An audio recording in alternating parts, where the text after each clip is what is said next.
आप देख रहे हैं न्यूज रूम लाइव, आपके साथ मैं हूं शिप्रा झा। बुलेटिन की शुरुआत करेंगे इस वक्त की बड़ी खबर के साथ। पटना से आपको बड़ी खबर बता दें, लालू प्रसाद यादव की दो बेटियां इस बार लोकसभा का चुनाव लड़ने जा रही हैं, जिनके नाम बताए जा रहे हैं मीसा भारती और रोहिणी आचार्य चुनाव लड़ने वाली हैं। बताया जा रहा है मीसा भारती पाटलिपुत्र सीट से चुनाव लड़ेंगी तो रोहिणी आचार्य सारण से आरजेडी की प्रत्याशी होंगी। आलोक मेहता का नाम भी सामने आ रहा है। तो देखिए, धीरे धीरे करके आरजेडी की तरफ से सीट और उम्मीदवारों के नामों की बात भी कही जा रही है।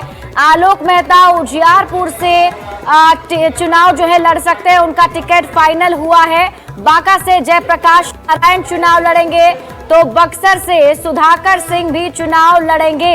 जहानाबाद से भी आरजेडी अपना प्रत्याशी उतारने जा रहा है। सुरेंद्र यादव जहानाबाद से आरजेडी के प्रत्याशी होंगे। तो इस वक्त बड़ी खबर हम आपको बता रहे हैं, लालू फैमिली से उनकी दो बेटियां लालू प्रसाद की मीसा भारती और रोहिणी आचार्य इस बार लोकसभा का चुनाव लड़ती हुई नजर आएंगी, जिसमें मीसा भारती पहले भी इन्होंने पाटलिपुत्र सीट से ही चुनाव लड़ा था। पिछली बार भी ये पाटलिपुत्र लोकसभा सीट से आरजेडी की प्रत्याशी थी। हालांकि यहाँ पर उनको हार हुई थी।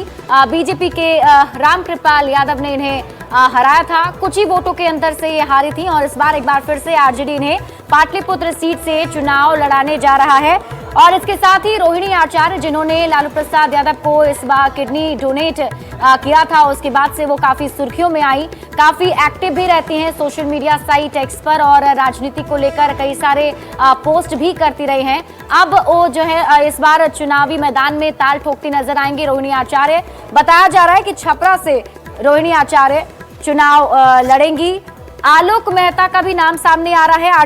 आरजेडी ने कुछ और भी उम्मीदवारों के नाम फाइनल किए हैं, जिनमें बताया जा रहा है कि उजियारपुर से आलोक मेहता का टिकट लगभग फाइनल माना जा रहा है। बांका से जयप्रकाश नारायण आरजेडी के प्रत्याशी होंगे। बक्सर से सुधाकर सिंह चुनाव लड़ेंगे और जहानाबाद से सुरेंद्र यादव आरजेडी के प्रत्याशी होंगे, चुनाव लड़ने वाले हैं।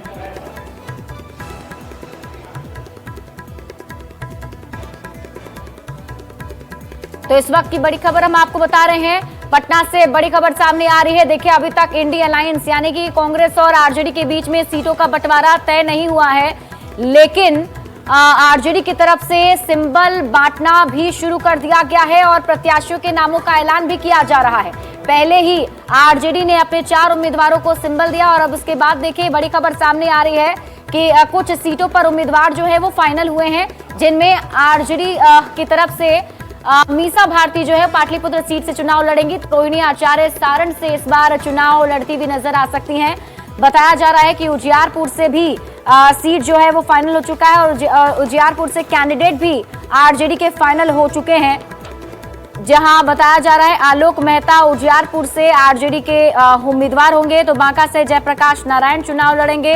बक्सर से सुधाकर सिंह चुनाव लड़ने वाले हैं और जहानाबाद से सुरेंद्र यादव आरजेडी के प्रत्याशी होंगे। तो कांग्रेस और आरजेडी के बीच में अभी सीटों का फॉर्मूला तय नहीं हुआ है, लेकिन आरजेडी की तरफ से उम्मीदवारों के नामों का ऐलान किया जा रहा है। आपको बता दें, कुछ सीटों को लेकर आरजेडी और कांग्रेस के बीच अभी बात नहीं बन पाई है। कांग्रेस जो है वो 10 सीट की डिमांड कर रही है, तो वहीं आरजेडी 7 सीट देने को तैयार है। ज्यादा सीट पर आरजेडी चुनाव लड़ना चाहता है। माले से ऑलमोस्ट बात जो है वो हो चुकी है, लेकिन कांग्रेस और आरजेडी के बीच में अभी तक सीटों को लेकर तालमेल नहीं बिठ पाया है और उससे पहले एक एक करके आरजेडी जो है उसकी तरफ से उम्मीदवार का ऐलान किया जा रहा है, जिसमें अब आपको बता दें लालू फैमिली से 2 उम्मीदवार जो हैं वो होंगे। लालू प्रसाद की 2 बेटियां मीसा भारती और रोहिणी आचार्य इस बार चुनाव लड़ने जा रही हैं।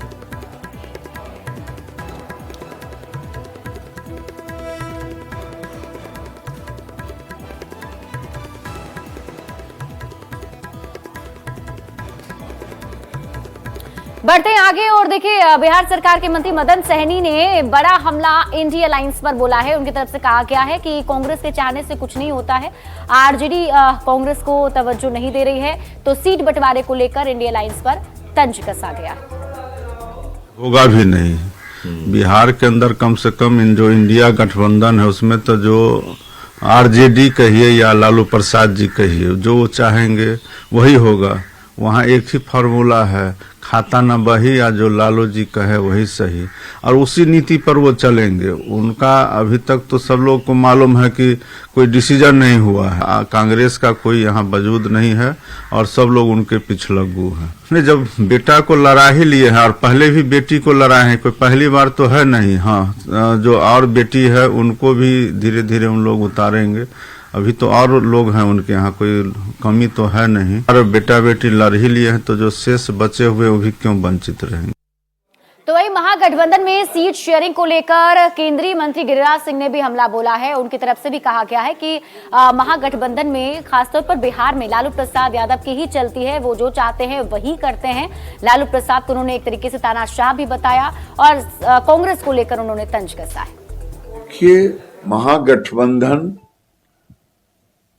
लालू जी के मर्जी के पर चलता है। लालू जी अपनी मर्जी से काम कर रहे हैं, महागठबंधन उनके पीछे पीछे चलता है। महागठबंधन में किसी को हिम्मत नहीं है कि लालू जी के इस तानाशाही रवैये को खत्म करे या विरोध करे। कांग्रेस दौड़ दौड़ करके गेट पर दस्तक दे रहा है, मेरी सीट पर क्यों अनाउंस कर दिए, मेरी सीट पर क्यों अनाउंस कर दिए। लेकिन लालू जी जानते हैं कि ये हमसे हटेगा नहीं और उनका तानाशाही रवैया जाएगा नहीं। और नवादा से श्रवण कुशवाहा महागठबंधन के उम्मीदवार बनाए गए हैं, जिसको लेकर श्रवण कुशवाहा काफी खुश हैं। उनके समर्थकों ने भी जोरदार स्वागत किया और इसके साथ ही श्रवण कुशवाहा ने टिकट दिए जाने पर लालू प्रसाद यादव और तेजस्वी यादव का आभार जताया है। श्रवण कुशवाहा ने दावा किया है कि वो इस बार भारी मतों से चुनाव जीतेंगे। तेजस्वी यादव जी ने हर मंच पे से बोला कि हमारी A to Z की पार्टी है। अब A to Z की पार्टी की कल्पना के ही अनुसार सभी लोग को, पूरे बिहार में सभी को टिकट दिया जा रहा है। क्योंकि तो नवादा जिला पिछड़ा महसूस क्यों करता है?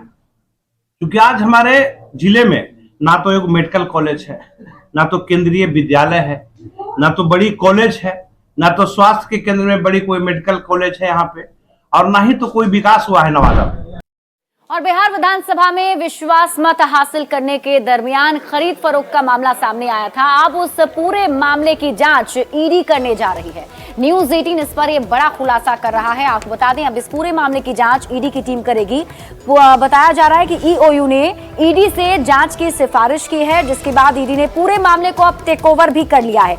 नीतीश सरकार के उलटफेर के दौरान विधायकों के खरीद फरोख्त का आरोप है।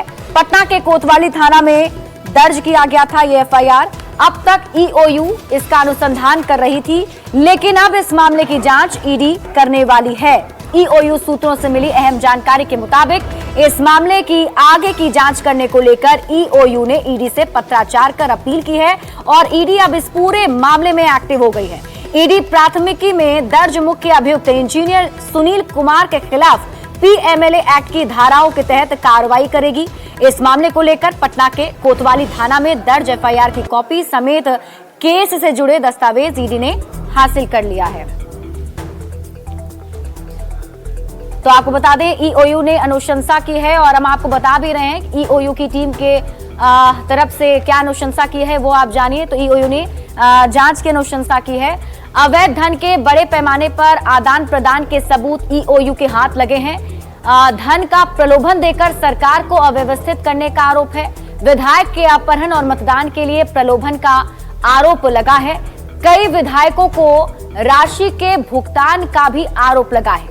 बिहार और झारखंड में यह भुगतान करने का आरोप लगाया है। इसमें इंजीनियर सुनील कुमार पर राशि के भुगतान करने का आरोप लगा है। साथ ही साथ पूर्व एमएलसी सुबोध राय भी इसमें आरोपी बताए जा रहे हैं। कथित तौर पर बिहार और झारखंड में भुगतान के सबूत भी मिले हैं और ऐसे में अब ईओयू की टीम जो है वो कार्रवाई करने की बात कह रही है और ईडी से जांच की बात कही गई है। पूरा मामला क्या है आप ये समझिए। जेडीयू एनडीए का हिस्सा बना। जब विश्वास मत हासिल करना था नीतीश सरकार को, बिहार विधानसभा में। तो बिहार में एनडीए की नई सरकार बनी, आपने देखा था उस वक्त जब बिहार में एनडीए की नई सरकार बनी तो 12 फरवरी को विधानसभा में विश्वास मत प्रस्ताव लाया गया था और उसी वक्त ये आरोप लग रहे थे कि कुछ विधायकों को खरीदा जा सकता है और इसकी जांच की बात कही जा रही थी।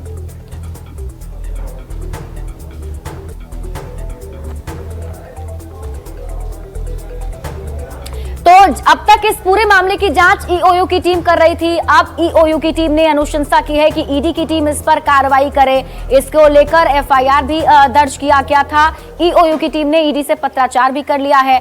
अब तक इस पूरे मामले में क्या कुछ अपडेट रहा है, ये बता रहे हैं हमारे संवाददाता अमित कुमार।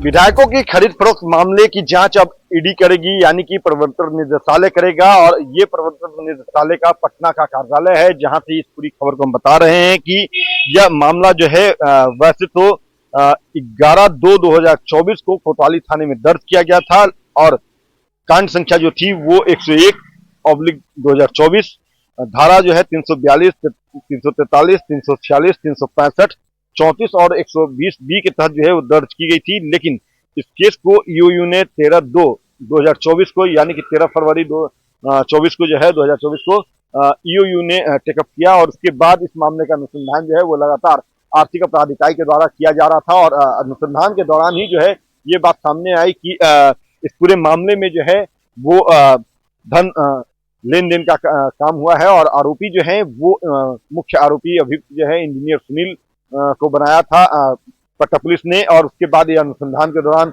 एक नाम और सामने आया कि सुबोध राय जो पूर्व एमएलसी हैं आरजेडी के, उनकी भी संलिप्तता इस पूरे मामले में है और इन दोनों के खिलाफ जो है अनुसंधान ईओयू ने लगातार की और अब इस केस को जो है आर्थिक अपराध इकाई जो है वो प्रवर्तन निदेशालय को हैंडओवर किया है। ये जानकारी मिली है ईडी के जो सोर्सेज हैं उनसे भी और आर्थिक अपराध इकाई के जो सोर्सेज हैं हमारे उनसे भी ये जानकारी मिली है। पुख्ता जानकारी है कि अब इस मामले की जांच जो है वो आर्थिक अपराध इकाई करेगी और बताते चले कि इस मामले में जो साक्ष्य मिले हैं आर्थिक अपराध इकाई को अनुसंधान के दौरान वो ये प्रमाणित करता है कि विधायकों की खरीद फरोख्त जो है वो किया जाना था और इसको लेकर के जो एक समूह है जो गैर कानूनी तरीके से धन अर्जित कर रखा है वो जो है फंडिंग कर रहा था विधायकों के खरीद फरोख्त मामले में जो राशि दी जानी थी वो देने का काम जो है वो ऐसे समूह के द्वारा किया जा रहा था और अब उस समूह का जो तार है वो सामने आया है। अनुसंधान के दौरान ईओयू के अनुसंधान के दौरान कई नाम जो है वो सामने आए हैं, कई सफेद पोस्ट जो है उनके भी नाम सामने आए हैं और इस पूरे मामले का अनुसंधान जो है आर्थिक अपराध इकाई करेगी और आर्थिक अपराध इकाई जब इस पूरे मामले का अनुसंधान करेगी तो जाहिर सी बात है कि जितने भी नकाबपोश हैं या सफेद पोश हैं सबके चेहरे बेनकाब होंगे और अब इस मामले में जल्द एक्शन जो है वो लेती हुई ईडी नजर आएगी। तो कह सकते हैं कि सबसे बड़ी खबर जो है वो आज की यही है कि विधायकों की खरीद फरोख्त का मामला जो है वो अब ईडी जो है उसका अनुसंधान करेगी। अमित कुमार, न्यूज़ 18 पटना। और 17 साल की सजा काटकर बाहर निकले गैंगस्टर के कथित गैंगस्टर के तौर पर जाने वाले अशोक महतो जो है वो अपनी पत्नी के साथ लालू प्रसाद यादव से मुलाकात करने के लिए पहुंचे थे। खबर यह है कि अशोक महतो की पत्नी जो है इस बार चुनाव लड़ सकती हैं। राबड़ी आवास में अशोक महतो और अनीता कुमारी ने आरजेडी अध्यक्ष लालू प्रसाद से आशीर्वाद लिया है। अनीता कुमारी की उम्मीदवारी को लेकर औपचारिक घोषणा होनी अभी बाकी है, लेकिन इस बात की चर्चा है कि लालू प्रसाद के कहने पर ही अशोक महतो ने आनंद फानन में 2 दिन के अंदर अनीता से शादी की। बात दरअसल ये है कि अशोक महतो खुद चुनाव नहीं लड़ सकते हैं क्योंकि वो सजा याफ्ता हैं। पिछले साल दिसंबर में ही वो 17 साल की जेल काटकर रिहा हुए हैं। कानून के मुताबिक जेल से रिहा होने के 6 साल तक कोई सजा याफ्ता चुनाव नहीं लड़ सकता है। लिहाजा मंगलवार को बख्तियारपुर के पास करौटा के मां जगदम्बा मंदिर में अशोक महतो ने अनीता कुमारी से शादी रचा ली। स्क्रीन पर आप 2 तस्वीरें अभी हम आपको दिखा भी रहे थे और देखिए अशोक महतो के बारे में हम आपको बता भी रहे हैं कौन है अशोक महतो की पत्नी। तो उन्होंने अभी शादी की है। 2 तस्वीर आपके टीवी स्क्रीन पर हम आपको दिखा रहे हैं। पहली तस्वीर शादी की है। 19 मार्च को जब अशोक महतो ने अनीता कुमारी से शादी रचाई, ये उस दिन की तस्वीर है। और दूसरी तस्वीर लालू प्रसाद से मुलाकात की है। अशोक महतो अपनी पत्नी अनीता कुमारी को लेकर लालू प्रसाद से मुलाकात करने पहुंचे और लालू प्रसाद से आशीर्वाद दिया। आपको बता दें कि शादी के बाद अशोक महतो ने मीडिया कर्मी से बातचीत में लालू को भगवान बताया था। अब मुंगेर की सीट से अशोक महतो की पत्नी अनीता कुमारी का लड़ना लगभग तय माना जा रहा है। लालू प्रसाद से मुलाकात के बाद अशोक महतो ने कहा कि हम जीतेंगे, ललन सिंह से कोई टक्कर नहीं है, ये इलाका मेरा है। तो वहीं दूसरी तरफ उनकी पत्नी अनीता ने कहा है कि उनकी जीत बहुत बड़ी होगी। अनीता देवी जी 3 लाख वोट से जीते, बहुत ज्यादा वोटों से जीत के आइएगा। मुद्दे क्या रहेंगे चुनाव में आपके? मुद्दे क्या रहेंगे? गरीबों का हक दिलाना, गरीबों का हक दिलाएंगे आप, न्याय दिलाना। न्याय दिलाइएगा। चलो जीतेंगे जीतेंगे जीतेंगे बहुजन के नायक कहा जाता है आपको अशोक महतो जी। जीतेंगे जीतेंगे जीतेंगे बहुजन के नायक कहा जाता है आपको अशोक महतो जी। चलिए और इसी बीच आपको बड़ी खबर सुपौल से बता दें, जहां बड़ा हादसा हुआ है। आज बताया जा रहा है कि बकौर पुल का एक बड़ा हिस्सा टूट कर गिर गया, जिसमें 3 पिलर के जो गाटर हैं वो गिर गए हैं। जानकारी के मुताबिक इसके अंदर कई लोगों के दबे होने की खबर भी है। बकौर पुल के पिलर 50, 51 और 52 का गाटर गिरा है। हादसे में एक की मौत बताई जा रही है और कई लोगों के घायल होने की सूचना है। हालांकि स्थानीय लोगों के मुताबिक कई मजदूरों के दबे होने की भी आशंका जताई जा रही है। जानकारी के मुताबिक 1200 करोड़ की लागत से ये पुल बनाया जा रहा था और इस पुल का काम 25 दिसंबर 2025 तक पूरा होना था। ये पुल केंद्र सरकार की बड़ी महत्वाकांक्षी योजना है। तो एक बार फिर से ये हादसा सामने आया है और हम आपको ये भी बता रहे हैं कि ये कोई पहला मामला नहीं है। इससे पहले भी बिहार में कई बार पुल गिर चुके हैं, पुल का हिस्सा गिर चुका है और कब कब गिरा है वो हम आपको बता रहे हैं। और अभी फिलहाल खबर ये है कि प्रशासन की टीम मौके पर पहुंची हुई है, रेस्क्यू शुरू किया गया है और इस पूरे मामले की अब जांच भी शुरू कर दी गई है, क्योंकि आज सुबह ही पुल के 3 पिलर का गाटर गिरने की खबर सामने आई। जैसे ही खबर आसपास के लोगों को मिली, लोग वहां पहुंचने लगे। स्थानीय लोगों ने अपने स्तर से कुछ लोगों को बाहर निकाला, उन्हें अस्पताल में एडमिट करवाया है। पुलिस की टीम को इसकी सूचना दी गई, जिसके बाद पुलिस की टीम मौके पर पहुंची, कार्रवाई शुरू की गई है। रेस्क्यू अभियान वहां चलाया जा रहा है। मलबे को हटाने की कोशिश की जा रही है, क्योंकि स्थानीय लोगों की तरफ से दावा किया जा रहा है कि मलबे के अंदर कुछ मजदूर जो हैं वो फंसे हो सकते हैं। 10 किलोमीटर दूर पर इस कंपनी का हेड ऑफिस है, जहां से और जरूरी इक्विपमेंट मंगाया जा सकता था, लेकिन यहाँ पर अभी तक वो मंगाया नहीं गया है। 2 घंटे 3 घंटे से अधिक बीतने को है पर रेस्क्यू का काम शुरू नहीं किया गया है। तो ये किस तरीके से अनियमितता बरती गई, जिसकी वजह से ये गाटर गिर गया है। भारत का सबसे लंबा पुल है, जिसमें 174 पुल पाए का निर्माण होना था, जिसमें 154 नंबर पाए के पास हम लोग खड़े हैं और उसका ही गाटर अचानक टूट कर गिर गया। स्थानीय लोग कहना है कि इस जो गिरा हुआ हिस्सा है, जो मलबा आपको हम दिखाते हैं, देखिए किस तरीके से मलबा गिरा जो है वो करीब 2 से 3 फीट अंदर चला गया है और इसी के अंदर लोगों के दबे होने की आशंका जताई जा रही है। हम अपने कैमरामैन से कहना चाहेंगे कि वो हिस्सा दिखाए जो किस तरीके से, देखिए अनियमितता किस तरीके से बरती गई है। आप देख लीजिए किस तरीके से वहां से वो हिस्सा लगातार गिरा और जबकि इससे पहले भी स्थानीय लोग बताते हैं कि इससे पहले भी इस पुल का एक छोटा सा हिस्से में दरार आई थी। स्थानीय लोग इस पर आवाज भी उठाए थे, लेकिन प्रशासन की टीम ने उसे दबा दिया था। स्थानीय लोग लगातार इस बात को कह रहे हैं कि इस पाए के जो ये हिस्सा गाटर का हिस्सा जो गिरा है, उसके नीचे ठीक नीचे 3 फीट के अंदर में स्थानीय जो मजदूर यहाँ काम करते थे वो दबे हो सकते हैं। प्रशासन के खिलाफ लोग आक्रोशित भी हैं।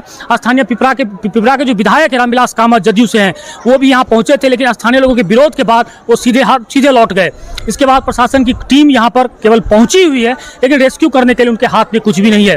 फिलहाल स्थानीय लोगों में काफी आक्रोश है। आप बताइए, अभी तक रेस्क्यू शुरू किया गया है क्या? जी नहीं किया गया है। इससे थोड़ा ही दूर पे क्रेन था, चाहता तो आ सकता था, लेकिन प्रशासन आया, सिर्फ उनको घूमने से मतलब है, कोई बात नहीं कर, इधर से उधर घूम रहे, कोई काम नहीं कर रहे। हम लोग यहाँ पे आए देखने के लिए, कोई प्रशासन यहाँ पे नहीं मौजूद था। क्या नाम है आपका? मेरा नाम शंकर कुमार।